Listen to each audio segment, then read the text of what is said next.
Dicen que hay grabaciones que no se pierden por accidente, se pierden porque nadie debería escucharlas. Y esta historia comienza con una de ellas. El archivo apareció en una estación de radio abandonada, cerrada desde finales de los años 90. No estaba en una computadora, ni en una cinta común. Era un cassette viejo, sin etiqueta, sin fecha, guardado dentro de una caja metálica sellada con cinta aislante, como si alguien hubiera intentado asegurarse de que jamás fuera abierto. Quien lo encontró dijo que, al tocarlo, sintió un zumbido leve en los oídos, parecido al que se escucha justo antes de desmayarse. Aún así, decidió reproducirlo. Al inicio, solo se oía estática, luego una respiración lenta, muy cerca del micrófono. La voz que apareció después era la de un hombre adulto, nervioso, hablando en susurros, como si temiera que alguien pudiera escucharlo desde el otro lado del vidrio. Dijo su nombre, pero esa parte del audio estaba distorsionada, como si el sonido mismo se negara a repetirlo. Lo que sí quedó claro fue la advertencia que hizo a continuación. Dijo que si alguien estaba escuchando la grabación era porque él ya estaba muerto o porque algo había salido mal. Muy mal. Muy. El hombre explicó que trabajaba en el turno nocturno de la estación.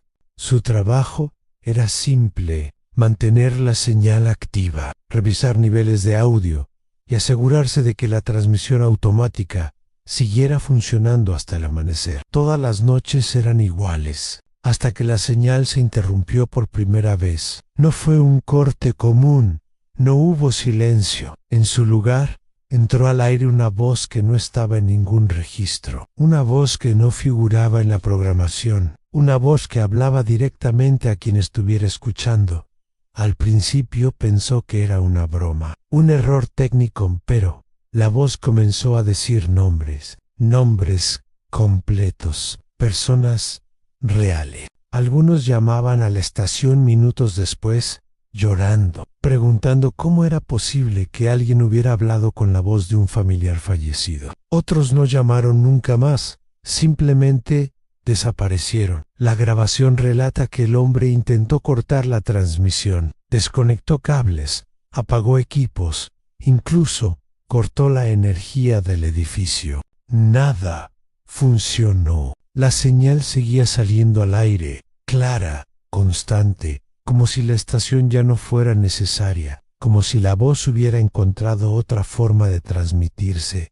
Entonces ocurrió lo peor. La voz empezó a hablarle a él, usó su nombre, en su infancia, secretos que jamás le contó a nadie, y le hizo una pregunta que lo dejó paralizado. Le preguntó si recordaba la última vez que había deseado no existir. A partir de ese momento, el hombre empezó a escuchar la transmisión, incluso fuera del trabajo, en su casa, en su auto, en sus sueños. Siempre la misma voz, siempre el mismo tono, siempre recordándole cosas que prefería olvidar. En la grabación se le oye llorar. Dice que ya no duerme, que cada vez que cierra los ojos ve una luz roja encendida, como la del micrófono en transmisión. Dice que la voz le prometió algo, que si volvía a la estación una última vez, todo terminaría. La respiración del hombre se acelera.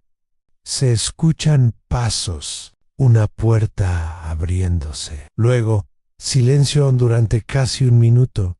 No se oye nada, hasta que de fondo, muy suavemente, aparece otra respiración. No es la misma, es más profunda, más lenta. Y entonces una voz distinta habla por primera vez. Dice que la transmisión continúa, que siempre continúa, y que ahora quien escucha ya forma parte de la señal. La cinta termina ahí. La estación nunca volvió a abrir. Oficialmente, nadie murió esa noche, no hubo denuncias, no hubo cuerpos, pero desde entonces, en ciertas madrugadas, algunas radios captan una señal que no pertenece a ninguna frecuencia conocida. Una voz que habla en susurros, una voz que no pide ayuda, solo escucha. Y si alguna vez, mientras manejas de noche, oyes tu nombre salir del radio, no intentes cambiar la estación, porque tal vez ya te estaban esperando.